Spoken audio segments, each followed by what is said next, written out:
Well, hello everyone. It hasn't been that long. Those are the alders stopping my progress any further. How is everyone today? I just wanted to take a moment and thank everybody for their sort of congratulations and kudos and whatnot on my video where I announced my retirement. If you can hear, it's a little wet under my feet. It's a little marshy here. You can probably hear off in the distance there is the sounds of water rushing. This is kind of an interesting spot. I forgot my phone holder and arm, so I'm going to have to freehand the phone today. I normally bring that stuff with me, but I didn't forget the coffee though.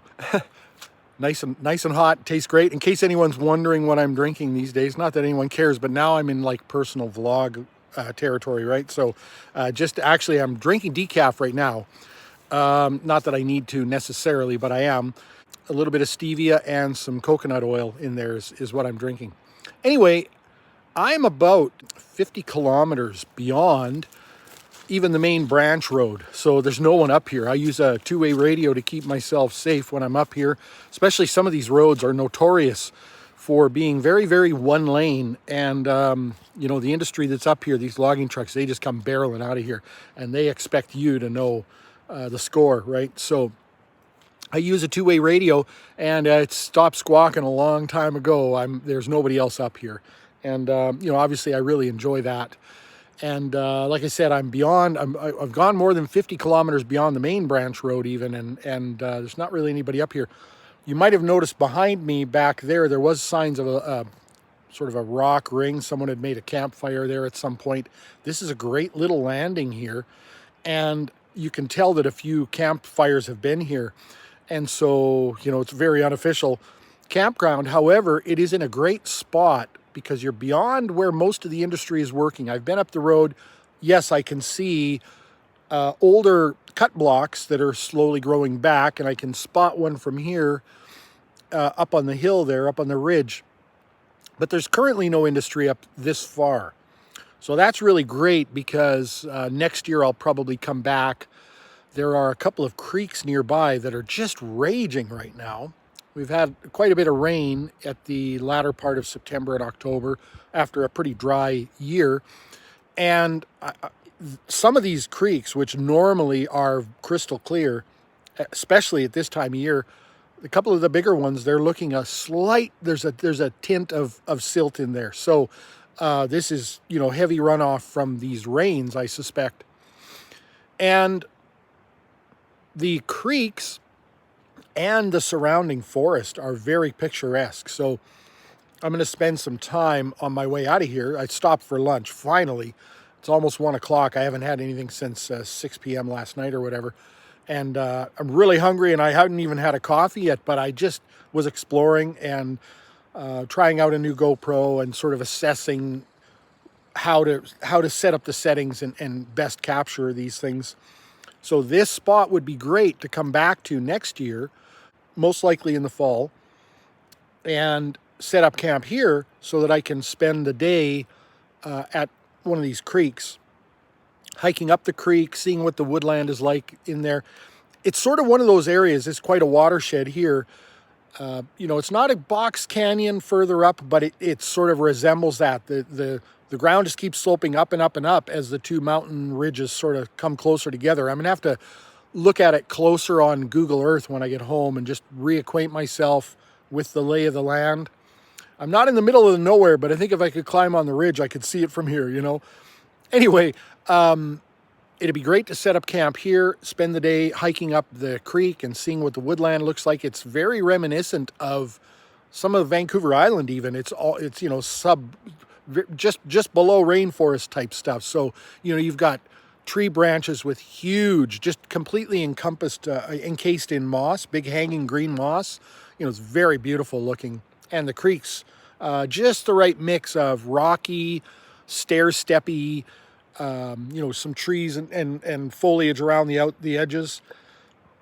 And because a lot of creeks here, I go to a lot of creeks and I think, oh, I'd like to take up photography, creeks of British Columbia, but most of these are impenetrable. Like you just can't get in there because the BC bush is so thick, especially where it's been sort of left alone, and in a lot of cases where it's been logged too, because again, all the small shrubbery and the alders really thrive for the first period of time before the larger trees, get established after a clear cut.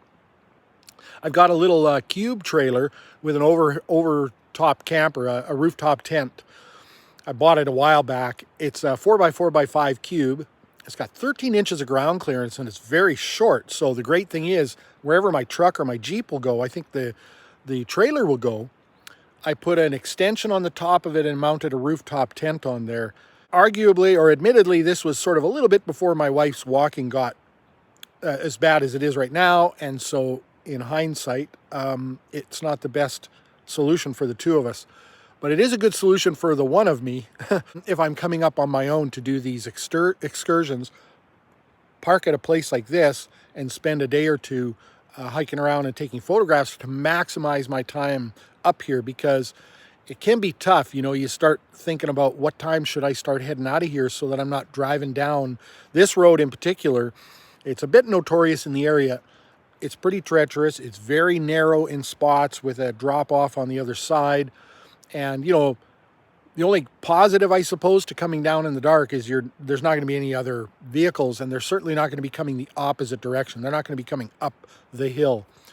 I had an episode once on this very road years ago before I got my two-way radio.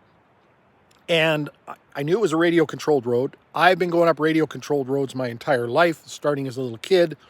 It never really been an issue. Drive carefully, headlights on, be ready to pull off at a moment's notice. I feel like the logging truck drivers are more aggressive than they've ever been now. So, that whole metric feels like it's changed. And I came around a corner and it was a long straight stretch. And it was a long straight stretch. So I shut the truck off and I listened. But there are creeks down in the valleys below and whatnot. And I don't know if I'm being masked, right, from hearing the sound of something coming, but logging trucks aren't quiet. I listen, I don't hear anything, so I start down this long, narrow, straight stretch, and it dips in at the end of the straight stretch into a little ravine where a creek comes down, just following the contours of the mountainside, right? And I just about made it there, and here comes this logging truck, and he is barreling. And it was a very dry year, so, it looks like a dust storm headed at you with being towed by a logging truck, right? It's just amazing, just huge dust cloud. And I just slammed on the brakes, threw it in reverse. I'm in low range because most of the time when I'm up in these areas, I creep around in low range. I drive a little old Nissan Frontier. I call it the old Datsun.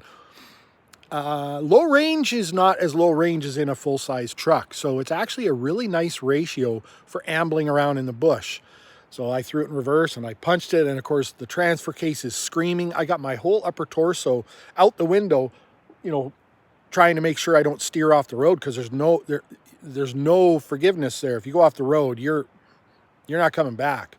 And I'm just singing backwards, and this truck drives right up to my nose, and he just pushes me without pushing me all the way back down that straight stretch. It's like 500 meters, it's a long way. And at the last minute, I was able to duck off the side, and he goes by me, and then I was just engulfed. I couldn't see anything. The dust cloud was so enormous. So, that's what I want to avoid. That's why I have a two-way radio nowadays. And again, that's not a fear I have trying to go out of here. In the dark, though, you don't really want to be trying to go out of here. So anyway, I just thought I'd share what I'm up to today. As you can see, it's absolutely gorgeous. When I came up here, I thought I'd made a mistake. I started on the bottom of the road, and even on my way here, the forecast was for one day of sunny and cloudy periods. The rest of the days surrounding it, yesterday, the day before, it had rained.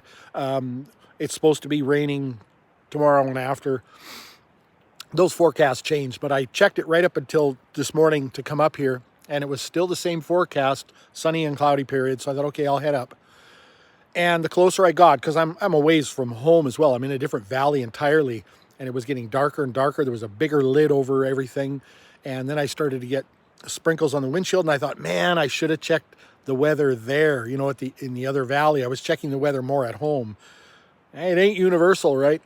And then when I started up this road, it was raining, and it was dark, and very misty, lots of water vapor hanging in the air everywhere. There's lots of low clouds and whatnot, lots of fog banks.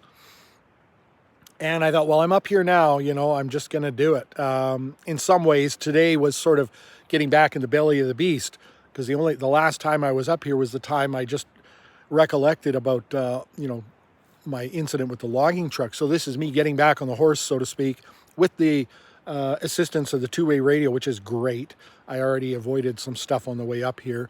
Nothing dangerous, but stuff that it was helpful for. Anyway, you know, as I got up here, I just thought, well, I'm just here. You know, it is what it is. If I sit in the cab all day in the rain and ponder life, that's fine too. Or go for a hike in the drizzle, that's fine too. You know, I'd like to do other things, but, you know, you could do some DSLR camera work if it's raining and stuff like that. I could do that. It just depends on if the light is okay or not. And wouldn't you know it, it's just turned absolutely beautiful. I'm standing in the shade now because when I was over at the tailgate of my truck having lunch, I was getting too hot. I came up here in like a woodsman's jacket and a sweater and a t-shirt, and as you can see, we're down to t-shirt now, and it's just beautiful right here in this little bit of shade that I'm in. So, you know, got a great day out of the deal. Once again, thanks everyone for your comments on the last video. Obviously, my goal is maybe to upload a little bit more. Maybe the uploads will be less interesting. You know, I don't know. I mean, how interesting is any of it anyway? But if nothing else, this is a record for me. You know, sort of the place that I've gone to and my thoughts on the day. As you can see, the truck got a little dirty. It's going to have to get a little bit of a wash, or a rinse off anyway. Not much point in washing it before the winter, really, because we're going to do this again. Yeah, and if I have anything else interesting to share over time, I will do that. And if I get any interesting photographs or footage or anything like that, I might append them to the end of this video. Thanks for hanging in there. Until next time.